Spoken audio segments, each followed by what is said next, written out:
તમે બધા ઉંમરમાં મારા કરતા મોટા છો એટલે આશીર્વચન આપવાની વાત તો હું માનતો નથી, પણ હું ભગવાનને પ્રાર્થના કરું કે શેષ જીવન પણ ન કહી શકાય, કારણ કે હવે તો વિજ્ઞાને આયુષ્ય ઘણું લાંબુ કર્યું છે.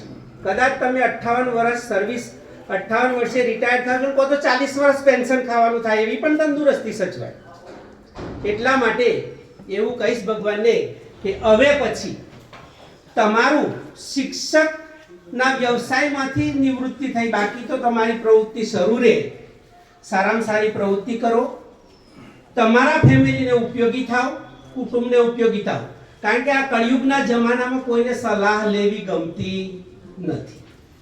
કે તું આમ કર તું આમ કરે ની દખામાં ન પડતા પોતાના જ ફેમિલીને ઉપયોગી થઈએ, આપણી માતૃ સંસ્થાને ઉપયોગી થઈએ, સમાજને ઉપયોગી થઈએ, એવું તમારાથી બને એ કામ કરશો એવી અભ્યર્થના રાખું છું.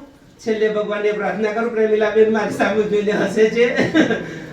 અમે જોડે સર્વિસ કરેલી છે, મને બોલવાનું થોડી આ પ્રકારની ટેવ છે, પરંતુ હવે પછીનું તમારું જીવન છે રાજા રણછોડ ખૂબ તંદુરસ્ત રાખે એવી હું એને પ્રાર્થના કરું, અને મારી પ્રાર્થના એ અચૂક સાંભળશે એવો મને એની ઉપર વિશ્વાસ છે. અસ્તુ. જય હિન્દ, જય ભારત.